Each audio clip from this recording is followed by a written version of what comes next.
Hello बच्चों, आज हम पढ़ेंगे शब्द और पद। जैसा कि आप पहले भी अपनी कक्षाओं में पढ़े हुए हैं कि शब्द किसे कहते हैं, तो आपको अच्छी तरह समझ में भी आएगा कि शब्द किसे कहते हैं।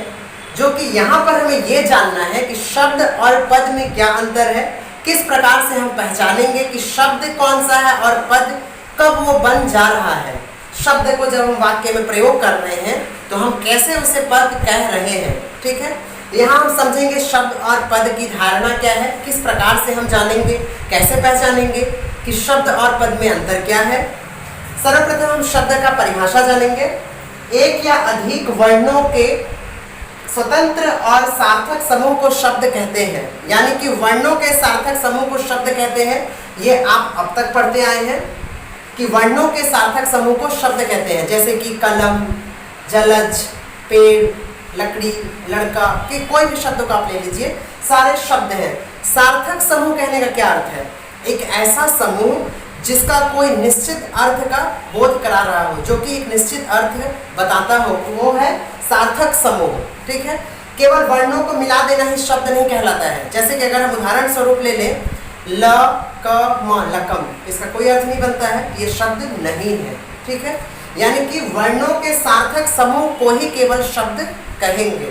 ठीक है, यहाँ पर हम पद के रूप में शब्द को इस प्रकार से परिभाषित कर सकते हैं, जब तक शब्द का प्रयोग वाक्य में नहीं किया जाता है वे शब्द कहलाते हैं। जब तक हम सेंटेंस में यूज नहीं करेंगे तब तक वो शब्द कहलाते हैं, परंतु जब उनका प्रयोग वाक्य में होने लगता है तो वह पद बन जाता है। जैसे ही हम शब्द का प्रयोग वाक्य में करने लगेंगे तब वो पद बन जा रहा है। जैसे उदाहरण के लिए अगर हम ले गंगा, गणेश, मोर आदि शब्द हैं।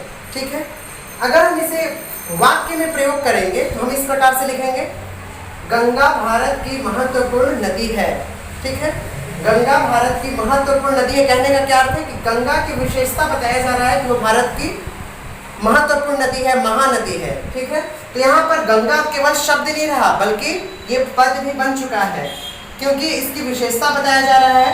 गंगा केवल अपने आप में केवल एक अर्थ को सीमित नहीं रखे हुए है, गंगा के बारे में हमें कुछ पता चल रहा है, हमें कुछ उसकी विशेषता उजागर हो रही है। दूसरा है मोर। मोर हमारा राष्ट्रीय पक्षी है। मोर कहने का अर्थ केवल एक पक्षी का नाम, लेकिन जब हम उसके वाक्य में कह रहे हैं कि मोर हमारा राष्ट्रीय पक्षी है तो ये कहने का क्या अर्थ बनता है कि मोर हमारा राष्ट्रीय पक्षी है, हमें मोर की विशेषता को बताया जा रहा है। तो अर्थात मोर यहाँ पर शब्द नहीं रहकर अब पद बन चुका है। तो आपको अच्छी तरह समझ में आएगा कि शब्द पद कब बन जाता है। जब भी हम वाक्य में प्रयोग करेंगे किसी भी शब्द का तो वो शब्द नहीं कहलाकर पद कहलाएगा, वो पद बन जाता है।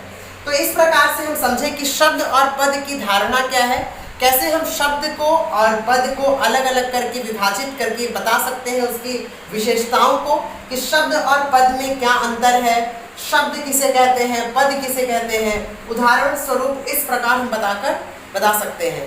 ठीक है, तो उम्मीद है कि आपको अच्छी तरह समझ में आ गया होगा कि शब्द और पद में क्या अंतर है और शब्द को पद में किस प्रकार से उसे कम पद बन जाता है, किस प्रकार से वह शब्द जो है वो पद का रूप ले लेता है वाक्य में।